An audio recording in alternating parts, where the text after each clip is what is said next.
view Ko Antoni soal makronya US atau enggak tensi geopolitik yang terjadi nih? Tensi US-Iran mungkin gue mulai dari gimana perangnya dimulai. Perang ini kan dimulai dengan serangan Amrik, Israel, juga Iran menutup Strait of Hormuz. Itu menurut gue serangan yang dinamain choke point, di mana dia nyekek dunia dengan nutup Strait of Hormuz. So the strait pass 20% of the global oil supply. Itu tiba-tiba nggak ada, gone.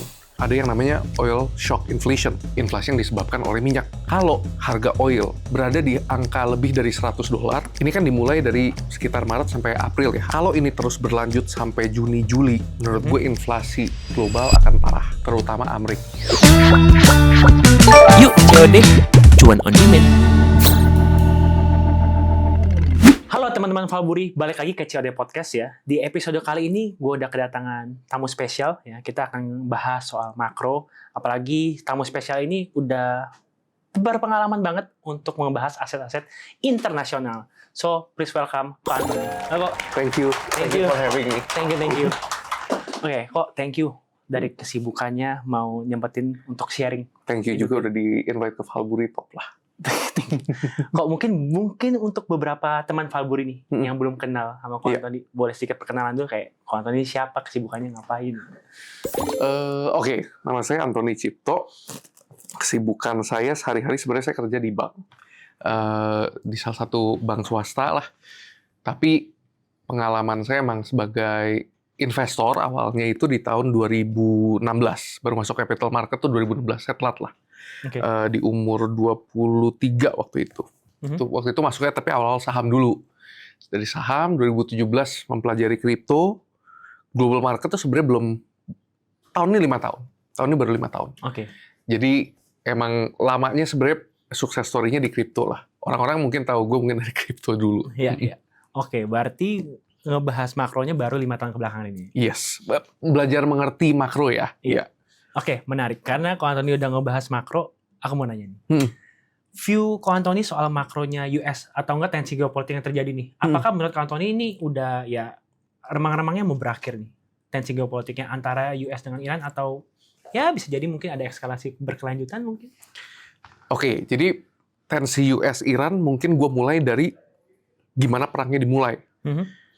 Perang ini kan dimulai dengan serangan Amrik, berikut dengan Israel, juga Iran menutup Strait of Hormuz. Yeah. Itu menurut gue serangan yang dinamain choke point, di mana dia nyekek dunia dengan nutup Strait of Hormuz. Strait of Hormuz ini satu strait. Yeah. Pakai Inggris boleh ya? Boleh. Oke. So the strait itu pass 20% of the global oil supply. Jadi kalau misalkan Strait of Hormuz ditutup, 20% of global oil supply itu tiba-tiba nggak ada, gone.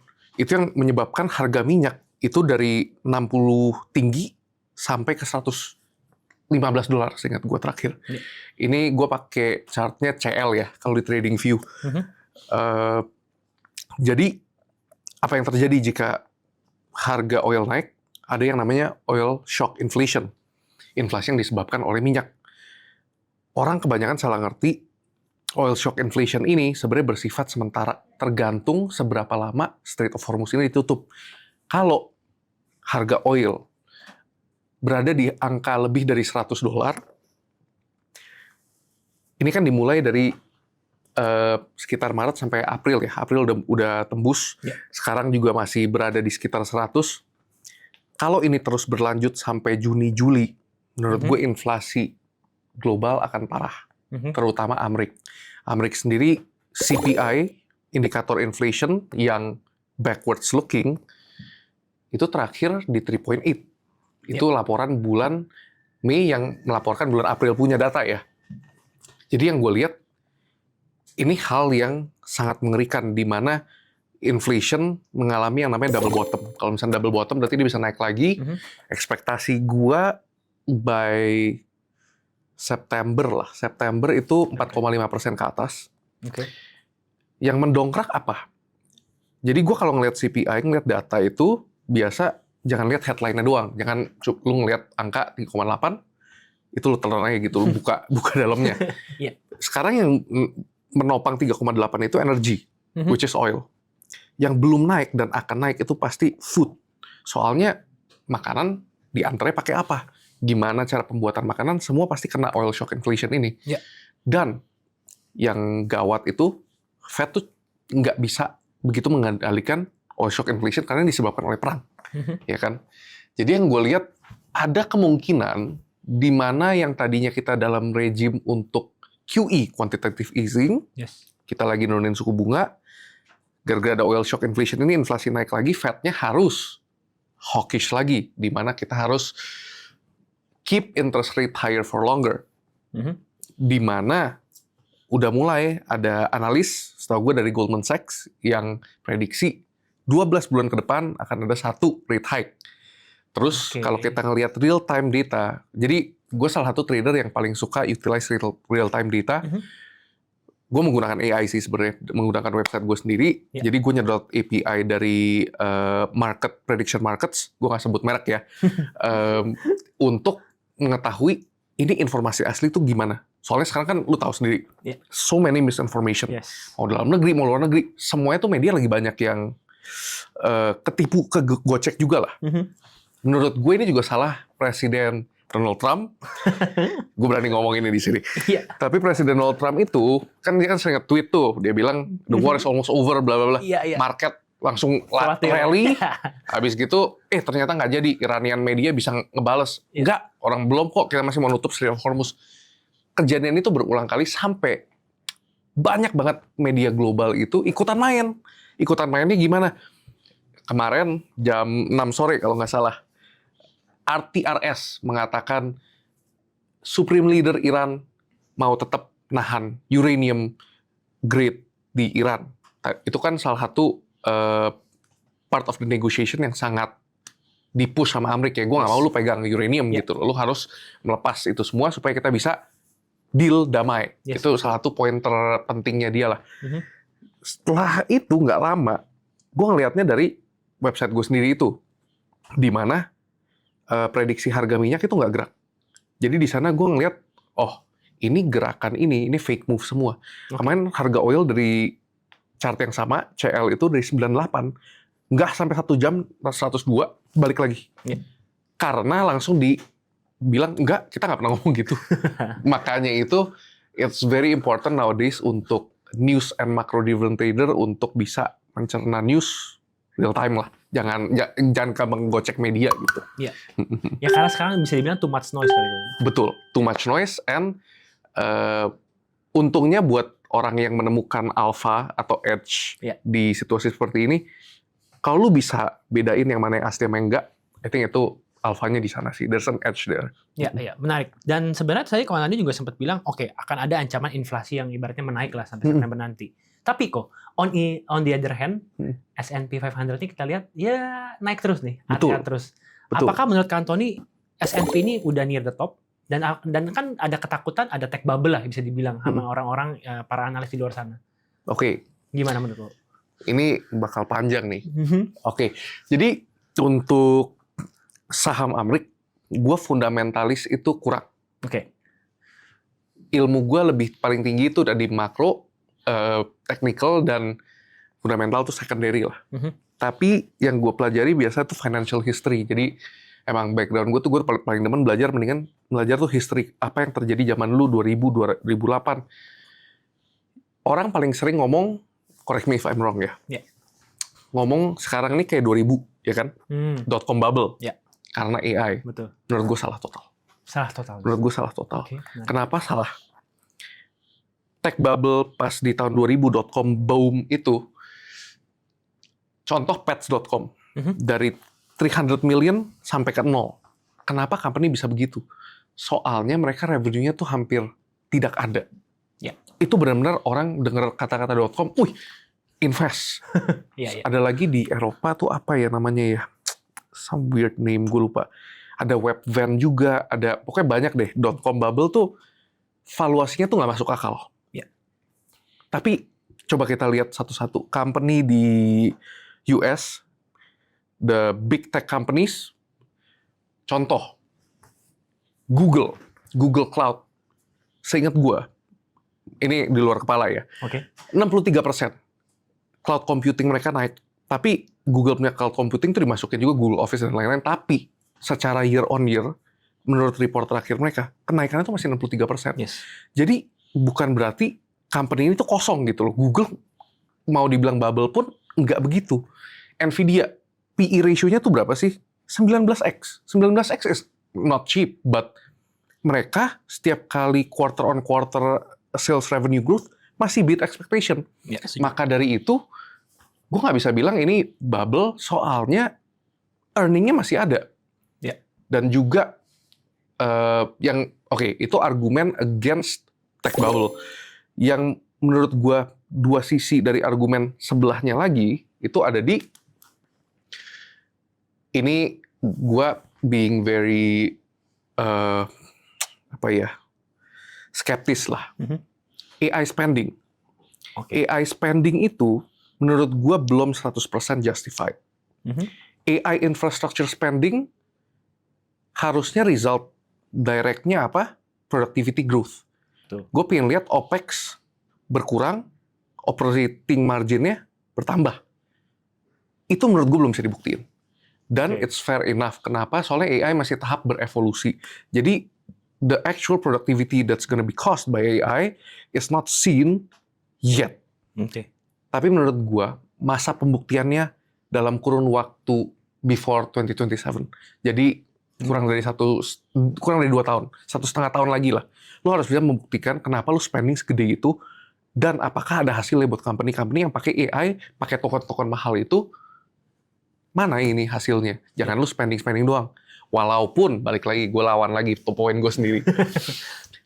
OpenAI dan Cloud, the new gen tech itu, seingat gue, akhir 2025, revenue ada di 30 billion. Sekarang udah nyampe 80 billion. Jadi growth-nya tuh ada. Betul. At the same time, spending-nya masih bisa di sort of justified, tapi productivity untuk company yang pakai itu apakah kelihatan? Itu pertanyaan yang gue belum bisa jawab sekarang, kita lihat ntar aja lah. Gitu. So ya answer bisa dibilang jawaban Ko Antoni adalah memang terbukti dari revenue-nya ada. Yes. Tapi hasil dari untuk operasional AI-nya belum tentu ada. Betul. Ya, menarik. Oke. Semoga menjawab teman-teman ya. Dan kita udah bahas cuplikan sedikit lah untuk bahas market US dan juga makro. Kita masuk bahas sedikit. Untuk masuk ke market lokal ya. Sedikit aja. Siap. Di saat S&P ataupun indeks Asia lain kayak indeks Korea tuh naik, Kospi dan lain-lain itu naik. Sedangkan IHSG kita gitu, ditambah lagi rupiah kita pun belum. Itu pusing nih bro. Penyebabnya itu kenapa sih kalau boleh tahu? Kira-kira kenapa? Pertama kita mulai dari rupiah kali ya. Ya boleh.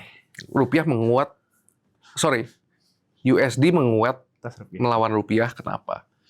Pertama, menurut gue bukan USD doang yang menguat lawan rupiah. Kita bisa ngeliat semua currency lain emang menguat lawan rupiah. Berarti rupiah yang paling lemah di tahun ini. Dan menurut gue drastis itu kenapa? I really want to be careful here, so let me think. Menurut gue ada beberapa policy yang tidak disukai oleh investor asing. Itu pertama. Kedua, ada sebagian iklim bisnis yang tidak bisa mengajak investor asing untuk nambah posisi di sini. Jadi nggak bisa nambah posisi itu ibaratnya, ini gue misalkan ya, gue nggak tahu BYD itu siapa di Indo, tapi kita pakai example BYD. Boleh. Sorry kalau salah. BYD misalkan punya pabrik 1. Tadinya dia mau nambah 1 lagi. Tapi karena ada kesulitan di proses bisnis, mereka udahlah cukup gue 1 aja gitu loh. Ceritanya kayak gimana, kalian bisa lihat dulu ada story-story BYD itu kena masalah di Indo. Jadi investor asing itu sudah sempat menyuarakan kalau mereka kesulitan bisnis di Indo. Specifically Kadin China. Gue kan masih ada berhubungan sama Kadin juga. Jadi gue waktu itu juga tahu derita mereka di luar surat cinta itu yang kita terima itu kan. Tolong support kita bisnismen luar, kita juga bantu ekonomi lu. Mereka hire puluhan, ribuan karyawan. Mereka juga ngidupin ekonomi dengan ngasih kerjaan. Pokoknya jadi hidup lah sebenarnya kalau misalkan investor asing tuh banyak masuk. Soalnya, kita dari dulu lebih welcoming dibanding sekarang. Lebih gampang untuk investor asing tuh berbisnis. Itu satu. Terus yang gue cuman mau sentuh dengan satu sentence adalah fondasi bisnis menurut sekolah gue yang gue belajar secara teori itu, dan gue kan sekarang lagi ekspansi juga sebagian bisnis untuk keluar negeri. Kita yang paling cari itu certainty in legal system. I need to know kalau misalkan cost-nya A, B, C, D, jangka waktu berapa lama, itu harusnya ditepati gitu loh. Kalau nggak, ntar gue udah sewa kantor, udah apa, cost-nya jadi nggak match. Jadi uncertainty-nya banyak. Gue pasti nyari yang pasti-pasti dong kalau ekspansi. Uncertainty-nya biar pas tahap go to market aja. Tapi pas building bisnisnya, harusnya nggak ada uncertainty itu. Sekarang menurut gue, ada beberapa uncertainty yang disebabkan oleh itulah. Maka dari itu, interest investor susah ditarik ke Indonesia karena negara samping-samping kita itu malahan lagi lumayan flourish. Jadi kita bukan jelek, tapi orang lain lagi bagus. Jadi apa ya, ibaratnya udah nggak berani deh. Itu aja. Cukup. Itu cukup ya. Oke, menarik. Thank you kok. Oke. Mungkin kita udah cukup lah ngebahas soal ya makro dan stuff like that. Aku mau coba kulik pribadinya Ko Antoni nih. Boleh. Kita akan kulik soal skill trading dan juga knowledge Ko Antoni soal investasi dan trading. Oke, tadi Ko Antoni sempat mention di awal kalau pertama kali trading di saham. Itu tuh pertama kali terjun langsung jadi trader atau as investor, dan ada nggak sih kesulitan untuk pertama kali belajar? Kan zaman dulu kan kayaknya source untuk belajar masih sedikit ya. Betul. Dan dulu tuh nggak ada influencer tuh, jujurnya ya.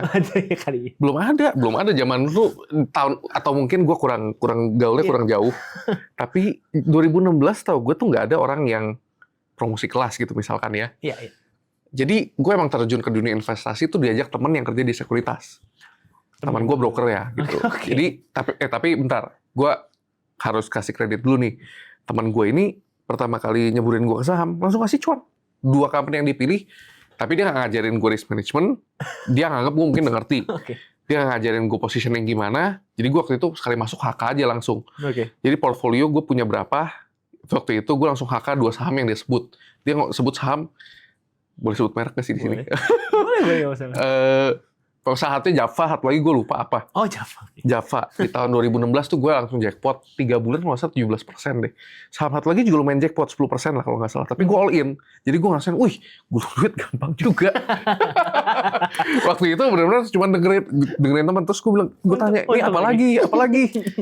Tapi gue mulai dapat info yang kurang bagus, terus kebakar lah sekali lah. Kena gitu loh. Minus, kapok, stop dulu. Stop dulu, stay in cash.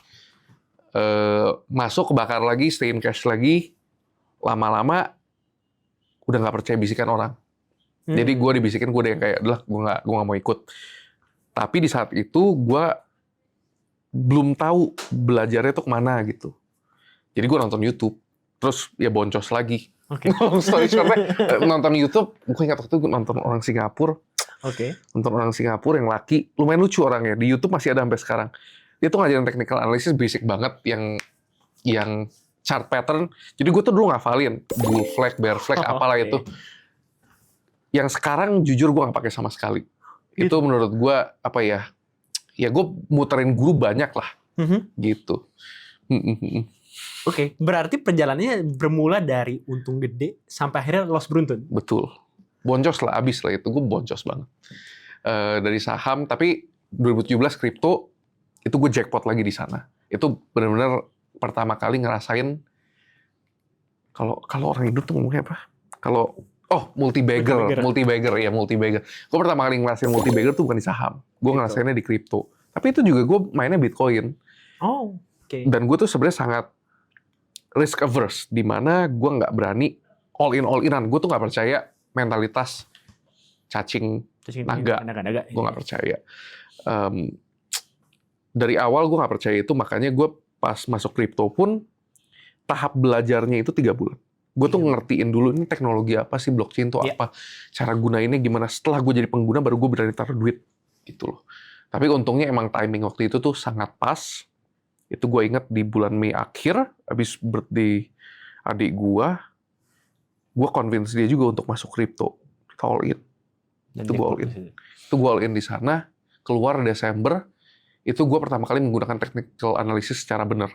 Gue keluar nggak di top. I never got the top. Dan gue nggak nyari juga sih. Yeah. I got out 18,000. Terus sisanya gue buang habis di 15,000. Soalnya turunnya dulu main deras. Gue bilang udah lah, buang aja. Pertama-tama jujur gue takut. Gue kira tuh duitnya palsu kan. Pas gue tarik ke rekening BCA, ya ada seger lah gitu. Tapi bisa dibilang momen ko Anthony masuk kripto dan Bitcoin itu sebenarnya pas ya. Itu kan kayaknya Bitcoin halving ya 2016. Betul.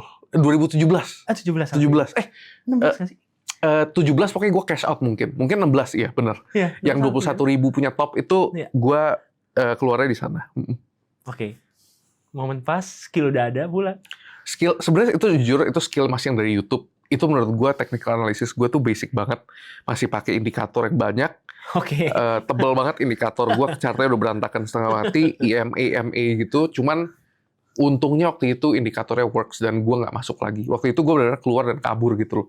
Soalnya gue masih inget pengalaman pertama di saham, masuk lagi tuh kebakar gitu.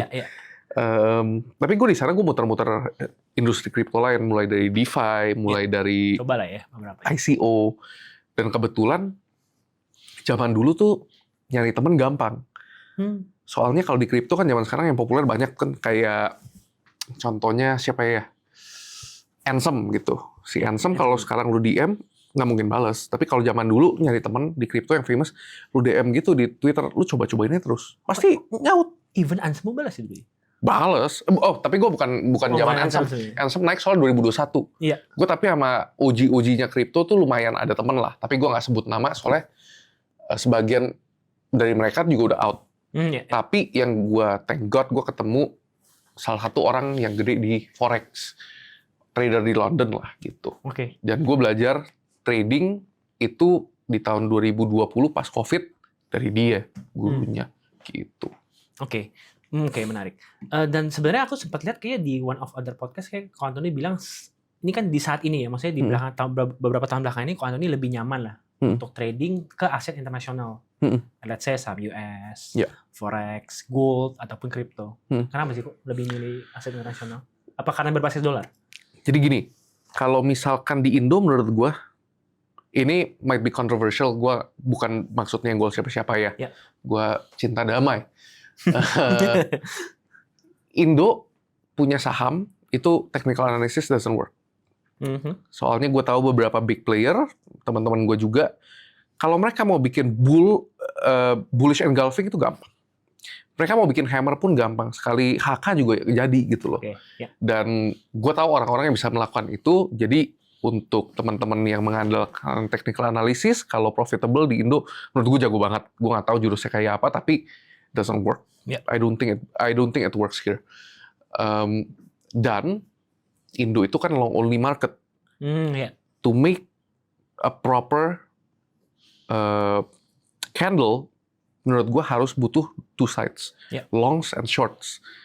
Maka dari itu gue pede untuk trade, invest in global markets as long as it's two-way market, long and shorts. Gue nggak bisa main one-way market tuh gue nggak jago. Makanya di Indo gue belajarnya analisa transaksi aja gitu. Ngerti. Oke, menarik. Oke, sekarang aku masuk lagi into details. Kan buat teman-teman yang belum tahu, konten ini punya grup Telegram juga yang suka share thoughts dia soal trading plan. Tapi bukan signal ya. Gue nggak pernah share itu. Jadi kalau nyari signal trading nggak ada di sana. Edukasi. Edukasi doang. Oke. Aku mau nanya kok soal one of your trade lately di market gold. Nah, aku mau nanya dan aku sempat notice juga gimana Ko Anthony itu bisa short gold ya, dan kayaknya cuannya 70.000 pips. Yes. Di saat sedangkan di momen itu orang tuh lagi berbondong-bondong bullish sama gold. Kenapa Ko Anthony mutusin kayaknya ini short, waktunya short deh. Dan pas banget kayak hampir dipucuk kan waktu itu. Betul. Jadi pertama, gue ngelihat narasi gold ini tuh ditopang beberapa hal. Nggak cuma gold, sorry. Even silver dan copper. Jadi gue merhatiin metal paling suka tuh 3 itu. Platinum dulu gue demen, sekarang udah nggak begitu. Kenapa gue suka gold, silver, dan copper? Kalau gold, gue suka karena tahun 2025 itu PORC, People's Republic of China, itu under report terus-terusan pembelian gold mereka ke global. Tapi it's expected of China to underreport. Yang gue suka perhatiin kalau gue ngeliatin data, the delta, the change in reporting itu underreportnya seberapa banyak sekarang. Misalkan gini deh, gue lagi diet, gue bilang gue udah turun berat 3 kilo. Tapi bulan depan gue udah turun 10 kilo. Ini kenapa bohongnya gede banget gitu loh. Oke. Itu yang gue ngerasa, ini China kenapa ngibulnya gede banget? Apakah mereka takut ada sesuatu yang akan terjadi? Yaitu perang itu kan. Yeah. Apakah mereka prediksi itu? Gue nggak tahu juga. Tapi mereka beliin gold tuh lebay. Dan itu belum reflected, belum banyak orang yang tahu. Maka dari itu, ada supply chain constraint yang membantu gold tuh waktu itu pom-pomnya tuh gila. Ini menurut gue salah satu rally terbesar dalam 20 tahun terakhir. RSI, Relative Strength Indicator, salah satu yang gue cari untuk momentum. Jadi gue salah satu indikator yang gue pakai, gue jarang banget pakai indikator, tapi RSI salah satunya. Itu gue nggak pernah lihat sampai segitu. Mau dari daily, weekly, time frame, itu mentoknya tuh mentok sementok-mentok mungkin. Jadi gue juga sering mempelajari market top tuh happen kayak apa sih. Di akhir Februari, gue boleh buka chart gak by the way? Boleh dong. Gue takut salah tanggal soalnya. Boleh. Gue banyak mix up tanggal. Boleh. Kita bisa lihat chart gold. Chart gold, ya. Gue pakai weekly time frame nih biar lebih gampang. Oke. Di Januari 26, 2026, punya wick, itu kan dia blow off top. Betul. Membentuk candle hammer, ya kan? Yang peaknya itu ada di 5.600. Nah, itu tuh gue namainnya liquidation candle, di mana itu ngebantai banget, range-nya gede. Kalau misalkan ada candle kayak begitu, gue udah ada skenario, soalnya gue udah pernah melewati tahap itu di tempat lain. Di kripto kayak atau di mana. Tapi gue udah punya datanya. Jadi gue tuh salah satu senjata paling besar gue tuh informasi dan data yang gue udah lalui selama gue perjalanan trading beberapa tahun ini. Iya. Kalau ada merah itu, gue bakal tunggu the next red. Jadi gue nunggu weekly kapan merah lagi, itu baru gue bakal gas. Jadi kita bisa lihat, abis itu masih hijau, 1 minggu, 2 minggu, 3 minggu. Itu gue masih nggak berani. Bahkan week 4 kayak masih hijau ya? Masih hijau. Yes. Di week 5, baru merah ya? Dia membentuk doji tapi gendut lah. Iya. Jadi, kalau misalkan market udah merah uncertain, itu gue gas. Di situ gue berani short. Kenapa gue bisa pasang target juga waktu itu di sekitar 4.000, di 4.500-an. Gue nggak short sampai bawah sih. Soalnya emang ada candle lagi bawahnya. Yang setelah liquidation candle itu, dia kan bikin hammer tuh. Iya. Nah, di hammer itu bawahnya 4.400-an. Gue target di situ doang. But basically that's a trade. Gue nggak ngincar sampai bawah banget, soalnya gue nggak demen nyimpen posisi forex itu nginepnya terlalu lama. Ini salah satu exception. Untuk gue berani nyimpen lama. Untuk nyimpen, bukan lama. Over the weekend. Soalnya over weekend kan biasanya kan bisa gap kan? Betul. Itu yang gue takut. Kalau gap tuh, dulu salah satu pengalaman paling perih gue forex tuh, lu open gap, abis weekend, jebol langsung. Rekening gue bisa langsung 0 gitu kan. Itu sih. Itu berarti holding periodnya berapa? Hampir sebulan. Hampir sebulan, gue sempat masih pengen ngincar bawah lagi, soalnya ini kayak lebih keren kalau lebih gede deh. Soalnya menurut gue waktu itu, masa cuma sampai sini, gue tuh pengen banget lihat sub 4,000. Cuman pas dia ngebentuk di daily udah mulai reversal, gue tutup lah. Dan yang gue simpen paling cuma 10 lot yang dari paling atas. Tapi yang gue tiap minggu gue open short, itu lebih gede dibanding yang awal. Tapi yang gue screenshotin itu yang pertama aja gitu loh. Soalnya gue pengen orang tahu gue mulai short tuh dari sini gitu. Oh, berarti ada yang tektokan juga. Ada yang tektokan juga. Jadi itu ada posisi appetizer lah kita ngomongnya ya. Main course-nya itu tiap Senin pagi gue hajar short lagi. Tapi tutupnya Jumat. Buka lagi Senin, tutup lagi Jumat. Jadi every Monday to Friday ya gue sikatnya begitulah. Menarik. Yang berani gue nginepin cuman S&P, Nasdaq gue berani lah. Soalnya nothing insane ever happens. I hope not. Jangan sampai gue kena Black Monday juga sih. Tapi belum pernah lah gitu. Iya, iya.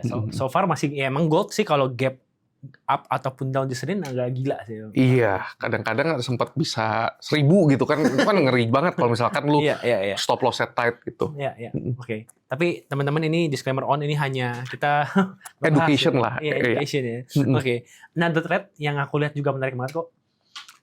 Di berapa bulan terakhir kan ini saham US ya. Konton itu ada ngambil trade juga, pasang buy atau long di 2 saham teknologi. Tesla dan satu lagi apa, Nvidia maksudnya. Betul.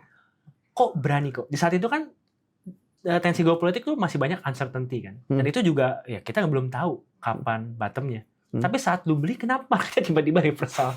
Itu kan berapa lama udah naik 16% atau 20% kan? 20-an ya, iya. How? Jadi pertama Nvidia sih emang gue udah target. Oke. Orang-orang itu terlalu bearish, bukan bearish, terlalu takut untuk ride the trend. Nvidia lu bisa ngelihat dari technical sendiri, itu pas turun tuh berat gitu loh. Turunnya tuh begini. Sedangkan pas naik tuh begini. Yes. Orang banyak kan ngomongnya bull flag, tapi gue ngelihatnya tuh kalau turun, yang beli banyak. Kalau turun, yang beli banyak. Kalau naik, yang jual dikit. Oke. Gue cuman technical analysis, cara gue ngejelasin ke orang tuh cuman lo harus mikir siapa yang jual, siapa yang beli. Kalau misalnya naiknya kenceng, berarti nggak ada yang jual pasti naik. Tapi kalau misalnya dia turun, jadi chop bawah, Choppy, tapi masih nggak steep, itu berarti masih ada yang beli. Masih ada orang yang mikir, harga segini not a bad price. Oke, yes. Jadi gue tungguin saat itu sampai downtrend-nya berubah. Salah satu jurus gue itu ngelihat market structure. Market structure menurut gue nggak bisa bohong. Kalau sampai market masih lower high, lower low, yaitu downtrend. Tapi sekalinya lower high, lower low itu break, higher low, lower high, higher low, higher high, itu market structure kan berubah. Yes. Kalau ada break of structure, gue bisa masuk. Dan di saat itu, kalau kita buka chart lagi, biar berdasarkan data harus akurat kita kalau berbicara. Nah, oke. Nvidia itu break of structure ada di tanggal... Ini kita lihat daily atau weekly? Daily. Sip, daily, oke. Break of structure ada di tanggal 14 April. Oke. Soalnya higher low-nya itu ada di 16 Maret. Jadi kalian bisa buka chart sendiri, bisa ngeliat. Gue ngomong benar-benar pakai bukti, emang trade yang gue ambil itu nunggu daily close 14 April. Yes. Makanya di chart gue ngomong gue masuk 195. Tapi gue paling demen gue masuk gede 195 lagi pas dia ke sweep. Di tanggal 4 Mei. Itu dia retest kan. Nggak tembus. Ya. Itu gue gas. Okay. Soalnya dia confirm, area itu udah murah menurut investor. Makanya itu gue ride the wave aja udah sekarang. Terlebih lagi itu alasan technical. Tapi disupport sama fundamental juga. Yeah. Fundamentalnya apa? Jensen Huang ada sekali interview, kalau nggak salah si NBC, yang bikin dia marah. Lo kenapa sih ngincar Cina terus? Ini negara ya, ngincar negara Cina. Kenapa sih lo ngincar itu terus? Soalnya itu market yang besar. Dari sana, gue bingung. Masa China sama US waktu itu relasi lagi kurang baik? Kenapa lo ngincar negara yang kemungkinan dilarang sama Donald Trump? Ini orang pasti tahu sesuatu. Salah satu orang terkaya di dunia masa sih ngomong tuh asbun gitu loh. I don't believe it. Gue juga pernah nonton Jensen Huang pas dia ke Indo. Dia orang yang sangat kalkulasi. Dan kalkulasi dia tuh jangka panjang. Okay. Kita fast forward ke beberapa minggu terakhir. Minggu terakhir malahan. Donald Trump dan si summit bawa Jensen Huang. Iya, betul. Deal kan? Gue pas ngeliat itu yang kayak, ternyata emang dia udah tahu dia bakal dibawa ke China sama Donald Trump untuk deal chips AI untuk dibawa ke sana untuk nego di tempat. Soalnya kalau misalkan Amerika mau tetap jadi tech leader, it's in US's best interest untuk jual Nvidia chips yang US made ke China. Seenggaknya lu dapat barang dari Amerika, walaupun tech-nya mungkin diturunin dikit lah levelnya gitu, yang dikasih ke Cina mungkin yang level 9, US pakai level 10. Mungkin aja gitu kan, kita nggak tahu. Tapi sekalinya lo dikasih, berarti Nvidia sekarang masih mempunyai growth potential yang gila banget. Setuju banget. Lo kalau dikasih masuk tap into Chinese market, gila lah. Iya. Insane. Itu untuk Nvidia. Yes. Nvidia fundamental bagus, TA bagus, itu gue gas. Oke. Kalau Tesla, alasannya sebenarnya menurut gue rada bodoh. Gue juga pernah waktu itu nyebut Tesla tuh pas masih di atas, tapi gue bilang gue belum beli. Tapi gue udah liatin, gue lagi nungguinnya nih momentum kapan gue beli. Pas Twitter itu makan grok, gue langsung mikir, AI, Elon Musk punya play itu nyampe mana aja sih? Pertama, maksud gue SpaceX makan Twitter kan? Iya. SpaceX ngapain makan Twitter? Soalnya salah satu bull case untuk SpaceX adalah bikin data center di bulan. Mereka mining semuanya di bulan, jadi total addressable marketnya sangat tinggi. Yang benar-benar unimaginable ya. Di sana gue mikir lagi, Tesla kan lagi ngebut untuk self-driving. Dan Tesla itu is no longer just EV company. Yes. Walaupun orang-orang taunya tuh EV doang. EV-nya Tesla udah jelek, bla bla bla bla. Emang bener, udah kalah. Tapi Tesla tuh udah bukan itu. Lu bisa lihat dari revenue mereka tuh sekarang gedenya di mana. Yes, setuju banget. Solar, battery. Mereka kan juga sekarang install battery untuk homes kan. Ya, jadi betul. Tesla is no longer EV play. Betul. Tapi bagus lah. Banyak orang keliru tuh berarti I'm early. Self-driving car itu tidak bisa dipenuhi tanpa AI. Tapi kenapa lu malahan ngawinin Twitter AI, Grok, dengan SpaceX? Tesla terus masa bayar ke SpaceX? Jadi gue punya tesis yang sangat gila. Yaitu Elon Musk abis SpaceX IPO akan menggabungkan Tesla dengan SpaceX menjadi satu konglomerasi besar. Dan kemungkinan besar juga akan digabung sama Boring Company. Boring Company yang bawah tanah itu. Soalnya semua data itu make sense untuk digabung dan AI semakin kuat dengan adanya data. Jadi kombinasi company-nya Elon Musk itu akan menjadi space mining, space travel, self-driving car, AI. Pokoknya menurut gue it makes so much sense untuk digabung. Saat gue merhatiin Tesla itu, Elon Musk kan lagi di situasi kondisi di mana dia dicabut dari Doge. Betul. Jadi orang mikir secara politik dia lagi nggak deket sama presiden. Jadi nggak ada angin segar gitu. Yes. Balik lagi, siapa sih tech leader di Amerika selain orang-orang gede, selain Elon Musk? Yang bisa ke space, Jeff Bezos. Tapi Jeff Bezos lagi ekspansi Amazon punya flight. Jadi dia tuh Amazon mau jadi delivering everything, punya flight. Jadi gue yakin yang bakal jadi utama untuk space itu bakal Elon Musk. Jadi gue bullish SpaceX, gue udah nungguin IPO. IPO ya. Gue bullish Tesla, dan kalau misalkan Tesla sama SpaceX digabung, valuasi Tesla bakal berapa? Gue lumayan yakin nggak akan di harga sekarang. Maka dari itu gue holder Tesla itu sub 400 gue berani pegang terus lah. Gue pede. Elon Musk juga not someone you want to bet against. Ini orang udah work ethicnya gila, otaknya juga jalan, dan risk takingnya itu beraninya setengah mati. Berdasarkan dari buku yang gue baca dan cerita orang mengenai dia. Jadi yang funny story itu Peter Thiel, orang Palantir, dia tuh teman main kartu lah sama Elon. Elon Musk ini kalau main kartu poker, katanya dia baru buka kartu langsung all in. Kalah, buy in, all in lagi. Jadi emang ini orang nggak punya konsep fear of risk. Itu bukan gue bilang bagus ya, cuman secara dia pintar dan kalkulasinya bagus, ya dia sukses banget. Soalnya all in terus gitu loh. Ya, kelihatan. Di bisnisnya, setiap kali dapat duit, all in. Tiap kali dapat duit, all in. Cash out PayPal, masuk Tesla, all in. Emang mentalitas dia tuh all or nothing. Gue suka sama orang yang begini. Dan terakhir dia ditantang kan, lu bisa nggak grow company ini untuk berapa kali lipat untuk lu dapat pay package yang lebih gede daripada beberapa tahun lalu. Gue yakin orang bisa. Jadi emang gue bullish Elon, gue bullish Tesla, dan menurut gue EV and self-driving car kalau misalnya sampai sukses, itu membuka industri baru lagi yang total addressable marketnya tuh nggak terbatas. Tapi kalau gue pakai TA, gue tahu stop loss gue di mana. Tapi secara gue main fundamental juga, sebenarnya tidak terbatas gitu loh. Iya, kecuali ya market structure change, gue mungkin cash out lagi.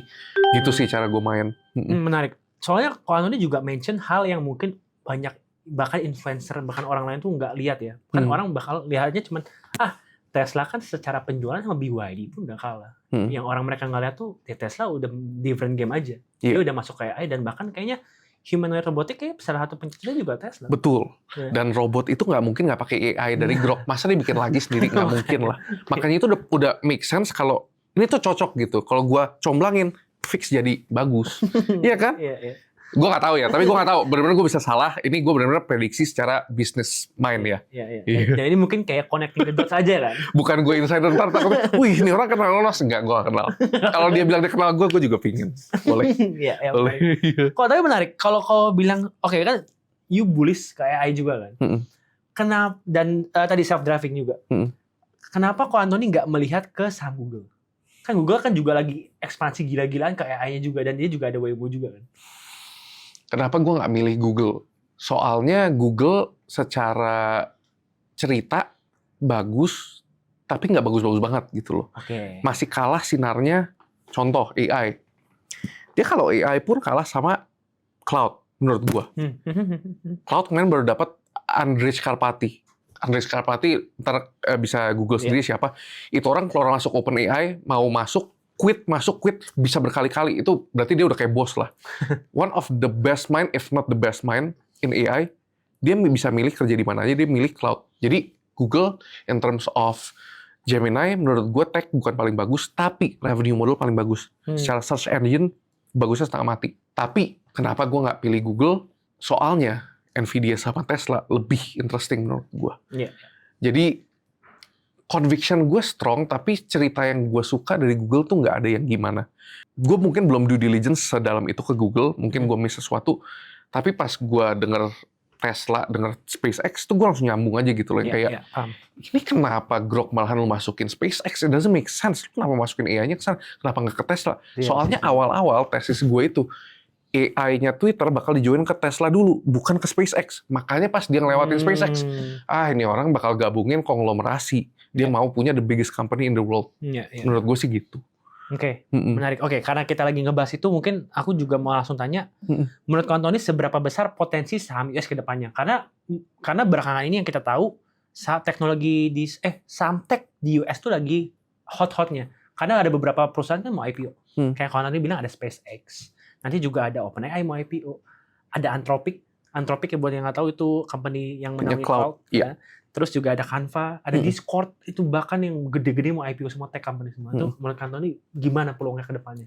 Yang kalian mesti lihat juga, tapi free float new gen tech ini tuh sangat kecil yang dikasih ke pasar. It's in the high single digit, tapi nggak tembus belasan. Biasanya kan kalau IPO kan minimal belasan gitu loh. Jadi sebenarnya gede banget, yes. In terms of market cap bakal gede, soalnya company-nya bakal cuma dikit share-nya. Jadi share udah pasti mahal banget. Potensi saham US sih sebenarnya gede, cuman ya balik lagi kalau misalkan kita sampai masuk risk of environment, di mana suku bunga naik tinggi, menurut gua ya boleh berhati-hati lah. Makanya gue juga sebenarnya posisi bullish, cuman I'm cautiously bullish. Gua keluar kapan? Orang tuh gue paling kesel kalau ditanya gini. Kira-kira S&P top berapa?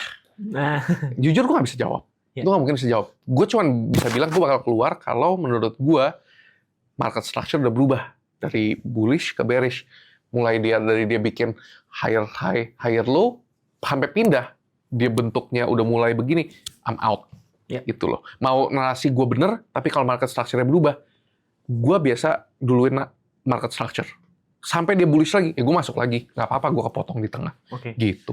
Tapi apakah menurut Kak Anthony narasi dari ini kan baru ya, kayak OpenAI dan Anthropic baru nih narasi kayak ya yang punya AI ya, large language model baru masuk nih, ini kan narasi baru. Apakah karena emang ada peluang juga di market? Apakah ada potensinya gitu?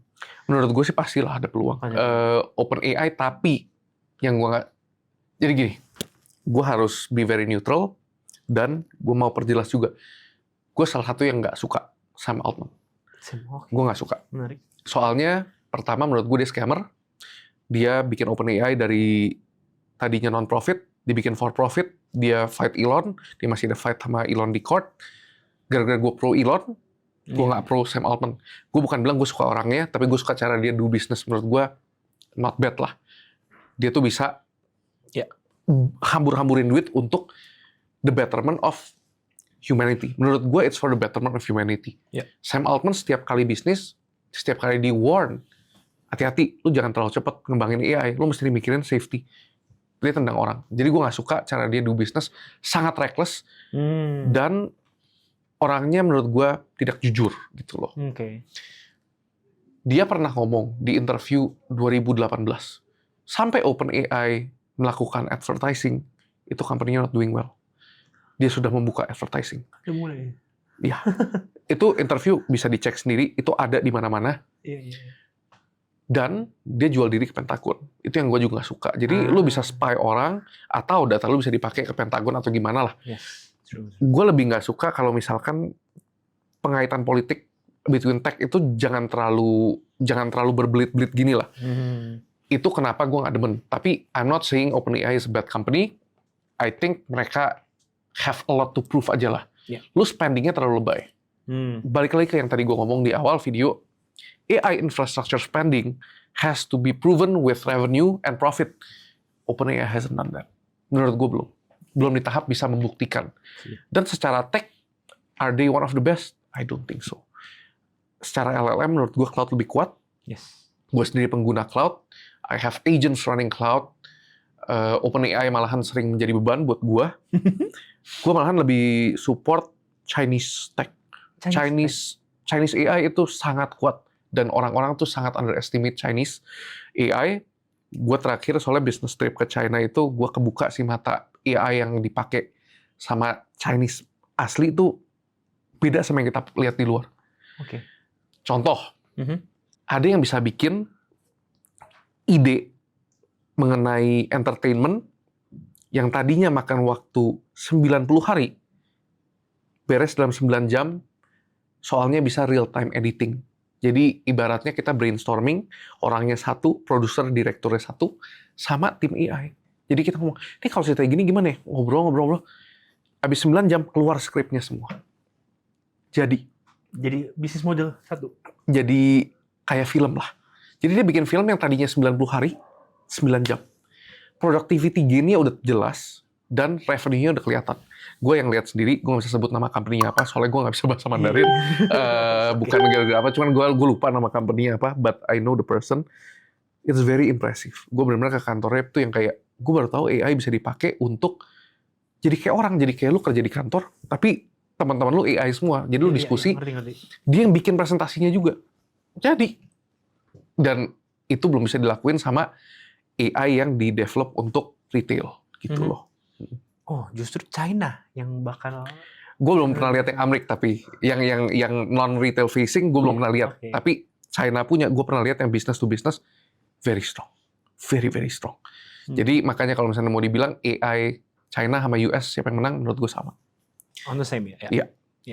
Dan Quantum pun sekarang kerja udah pakai agentic AI juga sekarang. Sudah buat trading justru. Justru buat trading. Iya, gue dengan bangga gue bisa mengatakan I am empowered by AI. Soalnya PR yang gue lihat jauh lebih banyak sekarang dengan bantuan AI. Gue membuat website menggunakan agentic AI, di mana gue bisa nge-track contoh RSI heatmap. Gue kan demen pakai RSI. Gue bisa tahu tanpa gue perlu sortir satu-satu, ini yang mana sih yang udah lagi overheat, yang lagi overbought atau oversold. Dari sana gue baru sortir. Oh, gue ingat ini gue asal sebut pair ya. XAG, Silver minggu lalu membentuk bearish engulfing candle. Tapi minggu ini udah overbought. Berarti itu bisa jadi salah satu trigger gue untuk build position dengan weekly target. Gue langsung lihat pair Silver, apakah ada trigger sekarang untuk gue masuk posisi. Itu satu. Kedua, gue juga edge building di sana enak banget. Edge building itu proses di mana gue membentuk edge. Misalkan, salah satu edge gue itu di gap trade. Gap trade pair ini, berapa persen sih gue berhasil, dan gapnya itu total berapa pip, stop loss-nya berapa. Gue modifikasi strategi itu in real time pakai AI. Kalau misalkan ini begini gimana? Kalau misalkan ini begini gimana? Gue tanya jawab sama dia, dan dia bantu gue develop edge. Dia bisa ngomong, oke, lo mendingan jangan buka posisi di 15 menit pertama, walaupun lo bisa makan harga lebih bagus, tapi spread-nya lebih gede. Dia bisa kasih gue feedback.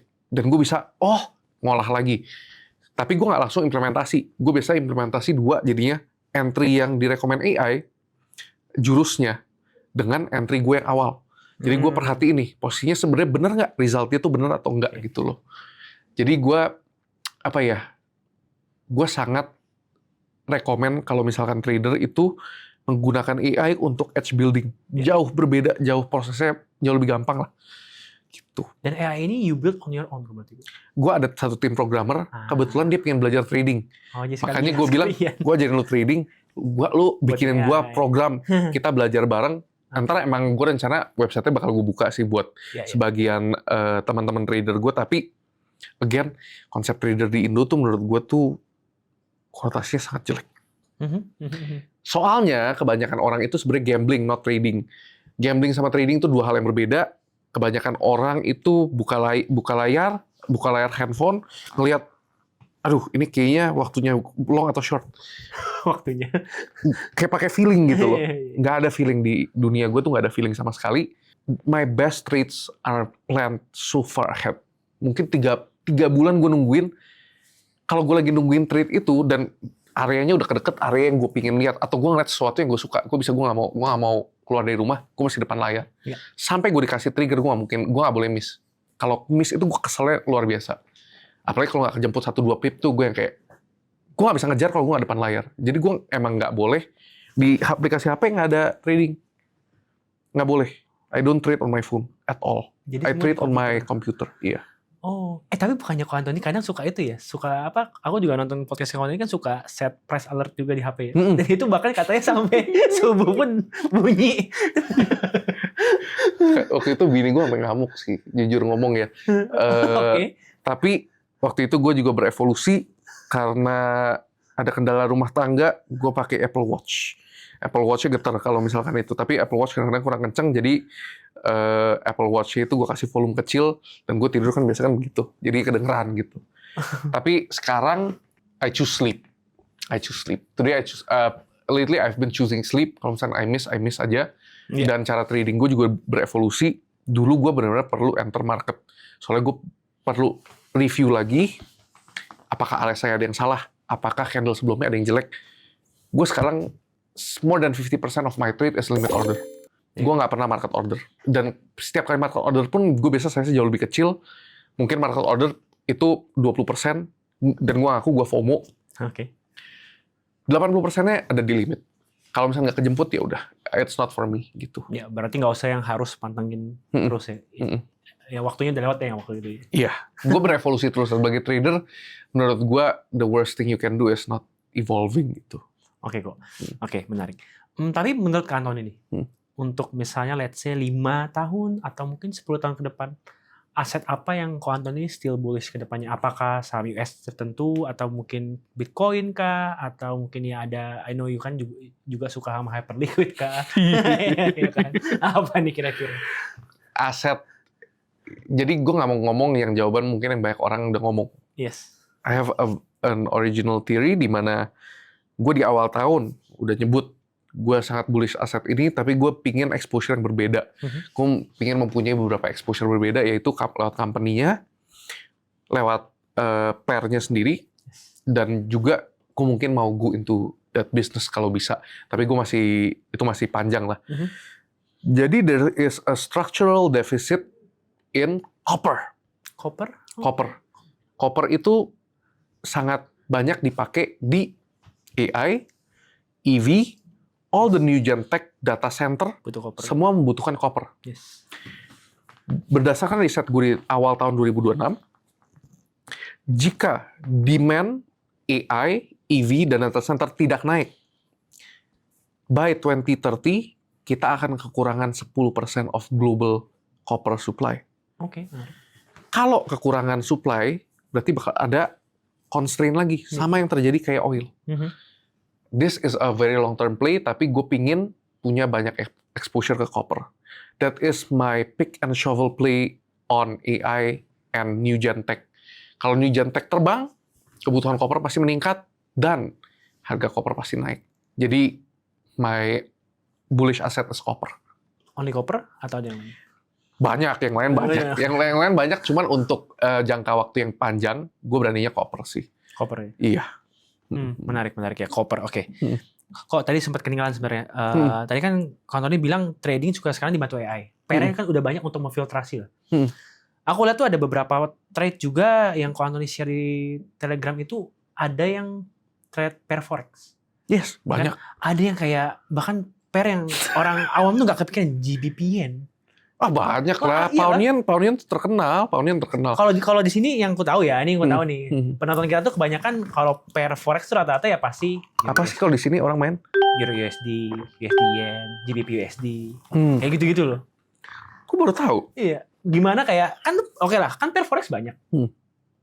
Gimana kayak lu prosesnya gimana kayak sampai kuantumnya akhirnya benar-benar trade itu pair gitu. Oke, disclaimer dulu. Gue hampir pernah coba semua pair. Hampir semua. Jadi, tapi of course bukan semua tuh yang kayak Euro SGD gitu nggak mungkin main. Soalnya there's no liquidity. Yang masih ada liquidity, yang chartnya menurut gue bisa dibaca, dan bagus gitu loh. Itu gue bakal coba. Soalnya menurut gue semua candle tuh sama, tapi behavior pair itu beda. Okay. Pound yen itu satu favorit gue malahan. One of my best performers of all time. Kenapa? Soalnya pound yen itu kayak USD JPY, tapi lebih ketebak buat gua. Oke. Jadi ini kita masuk ke ranah yang lebih not based on data, lebih based on pengalaman. Yeah. Contoh, gua kemarin baru nangkep. Kalau sebagai trader tuh gua selalu ngomongnya nangkep. Gua kemarin baru nangkep ikan gitu loh. Gua baru nangkep my first BOJ intervention in pound yen. Yeah. Itu trigger jelas banget. RSI tinggi, melambung tinggi, membentuk bearish divergence, market structure break. SL waktu itu nyentuh zone yang gua nggak mau tembus, jadi dia nyabet dikit, liquidity sweep. SL-nya bagus, targetnya jelas. Itu benar-benar gua kaget banget. Spread-nya tiba-tiba membesar. Terus gua baru inget, gua baca 4 hari lalu di Kamis itu BOJ baru intervention, jebol kan? Yeah. Gue bingung, masa lu kerjain intervention 2 kali dalam 2 minggu? Jarang banget. Tapi presiden ini rada gila juga. Yeah. Gue demen nih sama si presiden ceweknya Jepang tuh, gue bilang top banget lah. Kayak Donald Trump. Dan dia tuh dekat sama Trump. Jadi gue tahu nih orang tuh gila. Pas spreadnya membesar, gue tahu market maker tuh lagi kabur. Berarti ini order book tipis. Bakal ada big move. I'm willing to take the risk. Gue waktu itu nambah dikit, kemakan spread 5 atau 6, tapi waktu itu spreadnya membesar sampai 15. Di situ gue cuma nungguin doang. Unfortunately, I have a meeting to get to. Gue waktu nyetir, price alert gue pas di musik HP nyala. Gue kayak, aduh, SL kayaknya. Ya udah, gue tinggalin aja. Gue pas buka, malahan full target hit. Yang gue kesel, ya nggak lah, ini greedy lah. Ini contoh greedy, jangan dicontoh. Harusnya gue nggak place target take profit. Gue pasang take profit semua, terus hilang barang. Harusnya gue dapat dalam 30 menit the biggest gain of my life itu 20 RR. Harusnya 20 RR. Itu gue harusnya dapat Ferrari lah. In one trade. Itu gue kesel banget. Sampai hari ini gue masih kesel. Gue jujur itu kemenangan yang bikin gue stop trading sehari. Gue waktu itu langsung time out. Time out sehari tuh? Time out biasa sehari. Kalau misalkan gue ngerasa emosional, gue ngeliat chart udah ada kesel bawaannya, gue tuh udah sangat kenal diri lah. Jadi stop, stop langsung. Gue udah nggak mau trading. Ya just enjoy the money lah. Paling beresin kantor, main sama anak, ngurusin keluarga dan sebagainya. Cuman gue udah stop trading hari itu. Kesel banget. Tapi pernah nggak ada momen kayak biggest loss gede banget sampai bener-bener lihat chart tuh kayak pernah gitu. Pernah Donald Trump 10-10 gue masih ingat. Itu gue hampir liquidated. Soalnya waktu itu gue lupa nyabut limit order. Gue tuh suka banget naruhin limit order di MA gede. MA gede itu contoh, ya ini alpha lah buat kalian. Orang biasa main MA tuh 200, gue suka main MA 300. Oh, lebih panjang. Gue suka main MA 300 dan orang jarang banget main itu. Tapi itu indikator yang sangat bagus. Cuma 300 ya? Di kripto ya. Iya. Dan waktu itu posisi gue itu lagi ada posisi di mana gue pakai leverage. Tapi gue selalu leverage itu kecil. Paling 3x, 5x. Oke. Tapi hari itu particularly it's very deep. Soalnya order booknya tipis pas lu hajar abis gitu. Itu gue hampir nol. Itu gue jujur lumayan takut. Hampir nol pas ngelambung. Gue short, jebol lagi. Itu gue all in long. Tapi abis all in long gue delete app. Soalnya menurut gue ini pasti bounce. Kalau nggak bounce pun, gue udah pasang SL, tapi nggak sampai habis gitu loh. Gue pasang SL, tapi gue nggak mau lihat. Soalnya kalau misalnya sekalinya rebound, loss gue mengecil, gue takutnya gue close. Iya betul. Soalnya itu nominal terbesar yang gue pernah lihat tuh 7 digit lah minus. Ini market crypto berarti? Crypto. 7 digit waktu itu. Gue ingat, gue ngeliat minus 7 digit tuh geter lah. Dan gue bilang waktu itu ke bini gue nggak bisa, lu jangan ajak gue ngomong hari ini. Gue lagi, I'm having an insane day. Gue lagi sedikit goyang. Gue nggak bisa begitu banyak ngomong lah. Gue waktu itu ngerem, bener-bener sendirian. Baca buku apa, tapi gue nggak boleh buka chart, gue nggak buka HP, gue nggak buka laptop. Itu gue diem aja. Senin gue buka, back lah. Itu gue I'm back with a bit plus, cuma waktu itu gue hampir jebol abis. Itu gue, momen satu terngeri seumur hidup gue tuh itu. Hampir kerja keras gue bertahun-tahun tuh yang gue kumpulin, dan porsi gue di kripto waktu itu masih lumayan besar. Makanya itu gue takut banget waktu itu. Ya, kerja berapa tahun ya hilang gitu sekejap. Ini berarti tahun berapa? 2023? Baru berapa bulan lalu. Berapa bulan lalu? Ten-tennya kripto. Yang jebol, tebel banget. Yang biggest liquidation event itu? Itu gue sampai sekarang masih ada screenshotnya, dan itu di HP lama gue lagi. Mana ya yang gede banget itu, 10-10. Ten. Nih, ya kan Oktober 10 kan? Ya, nih yang jebol. Yang omega panjang itu. Iya. Itu waktu itu gue emang, apa ya, there's no warning sign for me. Di low time frame gue nggak begitu ngeliatin, tapi daily time frame gue yang kayak, ini masih nyantai sih. Tapi tiba-tiba emang gue waktu itu salahnya, gue tuh lupa narik limit, udah gitu doang. Narik limitnya waktu itu gue lagi ada setup yang gue tungguin. Jadi gue tinggal tidur, limitnya kena. Tapi gue juga gak pasang SL, soalnya gue kalau di crypto tuh gue paling suka soft stop mainnya. Iya. Tunggu time frame nutup di bawah baru gue tutup. Soalnya sering ngabet kan kalau crypto. Single week lah. Iya, tapi that's the worst story of loss yang gue masih paling inget, yang masih fresh tuh itu. Selain itu apa lagi ya? Paling losing streak lah. Losing streak is normal. Iya, normal ya. Losing streak paling dalam, bukan paling dalam, paling lama. Gue nggak pernah ingat nominal soalnya. Tapi paling banyak tuh 17 kali tuh gue pernah losing streak. Sampai gue berevolusi. Kalau misalnya losing streak banyak tuh gue antara ganti strategi, berevolusi, atau there's something wrong gitu loh. Apakah gue baca salah ya gue time out. Gitu sih. Iya. Aku ngerti sih, karena biggest liquidation event itu kayaknya nggak semua kena deh. Even though lu main spot pun pasti gain lu hilang. Dan ya saya salah satu korban ya. Comeback stronger, pasti bisa. Tapi dengan ceritanya kontennya kayaknya lebih gila juga tuh. Padahal apa namanya? Leverage kecil kan? Kecil. Dan itu kan waktu itu dropnya tuh sempat itu tuh 50% drop. Makanya lu leverage 2 kali juga mati gitu loh. Iya. Iya. Bahkan even though some altcoin itu ada yang hampir 0 kan. Betul. Soalnya order booknya nggak ada. Itu gila. Kacau lah. Itu salah satu event paling serem, dan gue belajar never again. Dan in one night lagi. Iya. Pas bangun pagi sih udah worst. Gue yang kayak, soalnya kan lu bisa lihat kan, lu punya, kalau di exchange kan ada grafnya kan, yang kalau lu mau nyentuh itu tuh lu liquidate. Gue udah kayak, ini masih hidup ya? Ternyata masih hidup. Saya masih bisa melawan. Saya masih bisa fight. Oke, menarik. Thank you kok untuk sharing. Tapi menurut Ko Antoni nih, untuk seorang trader, Ko Antoni kan trader banget nih. Sebenarnya skill yang paling dibutuhin apa sih? Ada yang bilang psikologi lah, ada yang bilang emosionalnya lah, atau gimana? Skill yang paling dibutuhin ya? Ada banyak sih, gue lagi bingung milihnya gimana. Pertama, lu mau pinter atau lu mau make money? Itu dua hal yang berbeda. Some people are very smart. Lu tuh, ini nyenggol orang lagi. Malesnya tuh, gue takutnya ada yang suka sakit hati kalau gue ngomong. Nih, ada orang tuh yang bisa ngejelasin kenapa beli apa, alasannya tuh panjang banget. Menurut gue alasan gue nggak panjang. Orang tuh bisa ngejelasin panjang lebar lah ya. Panjang lebar. Tapi Dibilang profit banget juga enggak. Lu masuk gede nggak? Enggak. Kayak, terus lu ngapain punya tesis sepanjang itu gitu loh. Oke, ngerti maksudnya, oke. Gua biasa beli dulu, baru nyari cerita.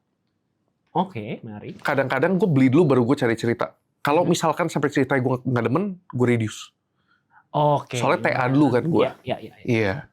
Tapi kalau misalkan cerita gue suka, biasa gue tibat.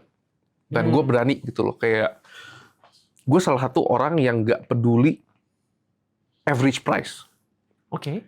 Menurut gue, pertama, mungkin kita coba 3 ya. Kita coba 3 ya, biar gue nggak ngomong panjangan. Iya. Pertama, ego itu musuh lu.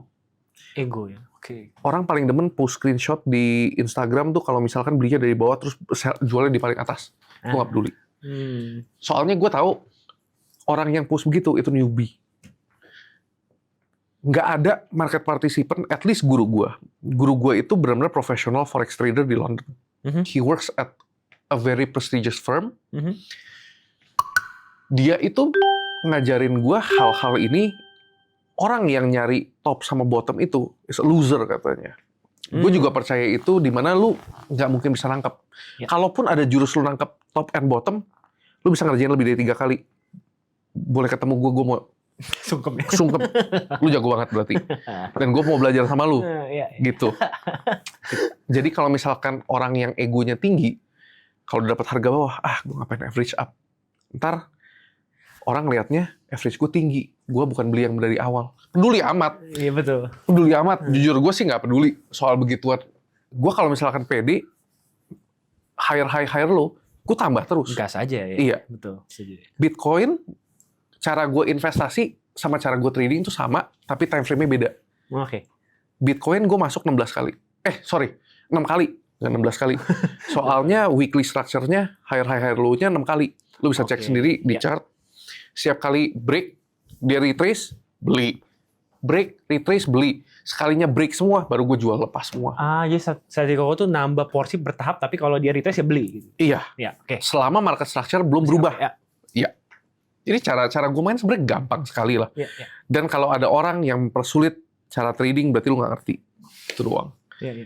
Kedua, ego itu nomor 1. Kedua, itu kebiasaan yang gue udah lama lepas. Tapi gue tahu yang beginner pasti susah.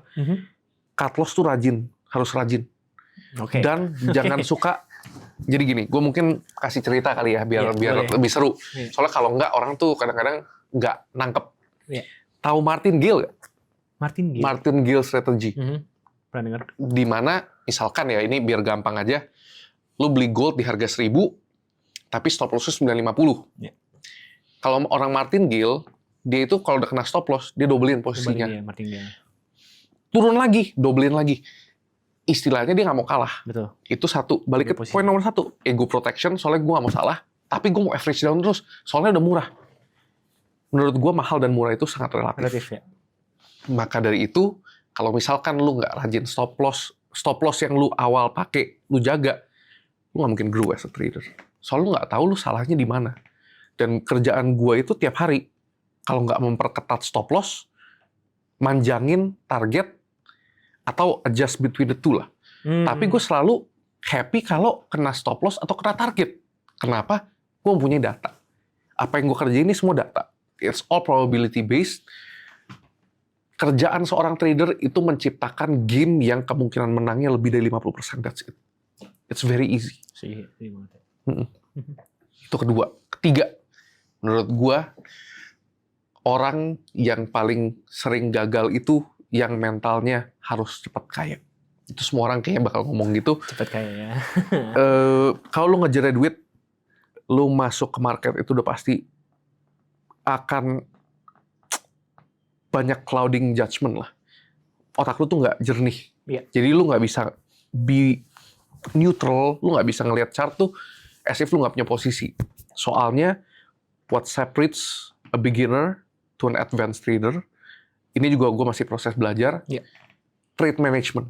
Di mana gue bisa nutup posisi sebelum stop loss, atau gue ngambil posisi sebelum ketemu target. Ada konsep yang namanya evolving R. Kalau misalkan gue masuk di sini, stop loss gue di bawah, tapi harganya udah di sini. R-nya kan udah nggak make sense kalau gue tahan, tapi dia ngebentuk candle yang rada bearish. Misalkan inverted hammer, tapi dia nggak kena target gue. Gue mikir dong, ini mendingan gue tahan, tapi resiko balik lagi, atau gue tahan sampai kena target atau sampai kena stop loss. Kalau udah di sini, target gue di sini, doesn't make sense to hold, gue tarik aja. Ya. Nggak apa-apa. Tapi gue catat, balik lagi ke note AI gue itu, gue ngambil di sini soalnya candle ini. Ntar kita review lagi setelah kena salah satu, apakah decision itu benar atau enggak. Itu menurut gue evolusi yang gue tempuh sekarang sebagai trader. Kalau gue trade management harus bisa lebih bagus dibanding gue nggak sentuh. Ya. Gitu. Ya. Menarik ya. Itu 3 hal ya menurut ya para trader profesional pun setuju sih kok. Emosi itu paling penting kali. Ya, banyak orang ya trade by emotion tuh udah pasti probability kayak loss-nya udah bikin gede. Pasti. Iya. Dan harus tahu lah kalau misalkan udah anget gitu. Nah, Gue sering, salah satu practice yang gue sering tuh sebenarnya meditasi. Gue sering banget meditasi. Sebelum gue masuk market, gue pasti meditasi. oh itu rutinitas Antoni. Iya, 5 minutes before market, usually in the morning gue meditasi, malam gue meditasi. Kalau misalkan lagi kurang tenang, reduce size udah pasti. Ya. Kalau misalkan gue lagi senang banget, reduce size juga. Pokoknya emosi apapun, not good. Apalagi kalau misalnya lo ngejar duit, itu udah nggak boleh trading biasa. Oke, menarik. Kok terakhir last one banget. Yes. Last one. Tips, ada nggak tips buat mereka nih para trader-trader yang ibaratnya ya either way baru mulai atau lagi di market yang dengan kondisi market ya banyak uncertainty, banyak ketidakpastian tuh gimana tips buat mereka biar mereka bisa stay stand ya ibaratnya biar bisa tetap waras. Mungkin kalau misalkan, menurut gue sebenarnya sekarang bukan market yang susah loh. Sekarang bukan susah ya? Enggak. Menurut gue sekarang tuh enak, tapi emang bukan enak buat beginner. Untuk intermediate, kalau misalnya udah ada pengalaman setahun, menurut gue sekarang market enak. Kenapa? Move-nya gede. Lu tiap hari nyebar gitu. Wah, dulu ya, tahun 2024 gitu. Seingat gue 2024 atau 2023. Tipis ya. Nungguin move gede tuh nahannya lama. Jadi gue kadang-kadang keburu bosen lah. Kalau bosen itu juga penyakit. Suka ngeliatin yang setup jelek, jadi masuk juga. Udahlah gue ambil satu lagi lah. Yang ini geraknya lama, gue bisa melihara 2 posisi gitu loh. Emang gue bisa melihara beberapa posisi. Cuman sekarang tuh menurut gue enak. Move-nya tuh tebel-tebel, gede-gede, dan menurut gue sebagian pair kebacanya tuh enak. Sangat jelas. Ngasih signal ini, ngasih setup-nya juga paling nggak kejemput sekali 2 kali. Kemarin NZD USD gue baru nggak kejemput. Tuh posisi bagus, gue suka banget. Gue nggak depan layar, nggak kejemput. Pas candle close, gue juga nggak mau ngejar setup kedua. Dia ngasih hammer on hammer. Oh, hammer di bullish engulfing. Tapi pas close hammer itu gue nggak mau masuk di setup kedua. Soalnya setup kedua itu selalu menurut gue less pristine dari first. Yeah. Tapi sebenarnya kalau tip untuk trader, gue sedikit kontroversial ya. Kalau kalian mau cari duit cepet, it's not the place. Kalian mendingan kerja, cari tempat lain. Trading menurut gue butuh waktu. Perjalanan yang menurut gue sangat sulit. Lawan lu tuh diri sendiri. Apalagi kalau lu pinter, it's not going to make it any easier in trading. Gue kasih tahu dulu. I don't think I'm smart. Tapi gue belajar terus. Gue hobi gue belajar. Kalau misalnya gue nggak ngerti apa, I let my curiosity guide me. Yeah. Jangan expect cacing naga. Cara trader grow itu konsistensi and staying power in the game. Jadi lu nggak boleh yang namanya MC itu nggak ada. Gue nggak pernah MC 5 tahun terakhir itu nggak ada. Sama sekali. Ya, menurut gue itu one of the worst sin as a trader, dan salah satu goal gue sih emang gue pengen jadi profesional yang benar-benar dikenal sih di dunia. Gue pengen suatu hari tuh bisa tempur sama hero-hero gue kayak Stanley Druckenmiller gitu. Gue pengen banget kalau nggak berada di posisi yang sama, tapi gue duluan yang nyebut makro trade-nya, atau kita berlawanan dan gue punya conviction tinggi. Gue pengen banget sekali-sekali suatu hari itu my end goal as a trader tuh untuk bermain di level yang sama lah sama mereka. Jadi kenal di market luar lah ya. Iya. Dan kayaknya di Indo kurang deh, kurang banyak yang mau jadi trader. Soalnya tuh konotasi itu jelek gitu. Soalnya traders are not gamblers. Itu yang gue harus tekenin pertama. If you write down your trades, if you know your edge, if you know your probabilities, you're not gambling gitu loh. Lu tahu apa yang lu masukin Gitu sih. Setuju, menarik. Oke, teman-teman, ini banyak banget insight yang udah kita dapat ya dari kawan Tony. Ini mungkin video ini cukup panjang, cuman Oh ini panjang ya? Oh iya, lumayan. cuman banyak banget ya insight-insight yang bisa kalian lihat. Kalau nggak ngerti, tonton ulang. Karena aku yakin mungkin ada beberapa yang mungkin kurang paham. Tonton ulang aja nggak apa-apa, ini karena banyak insight juga. Dan buat teman-teman Faburi, mungkin kalau ada yang mau follow kawan Tony, boleh silahkan. di mana gitu? Anthony Cipto, Yes. Instagram. Gue kalau balesin orang soal market, gue lebih aktif di TikTok actually. TikTok, Soalnya Instagram is for family lah. Ya. Jadi gue kebanyakan tuh nggak ada market tuh gue males di Instagram soalnya. TikTok lah ya. Iya, TikTok aja lah kalau untuk market. Kalau untuk Telegram? Telegram juga bisa, cuman one way kan. Ya, Kalau misalnya mau follow Telegram, itu free, completely free. By the way, gue nggak ada jualan apa-apa. Everything is free. Gue mungkin bakal launch my website in less than a month lah, hopefully. Gue juga lagi susah banget nih bikin website, masih belum pengalaman.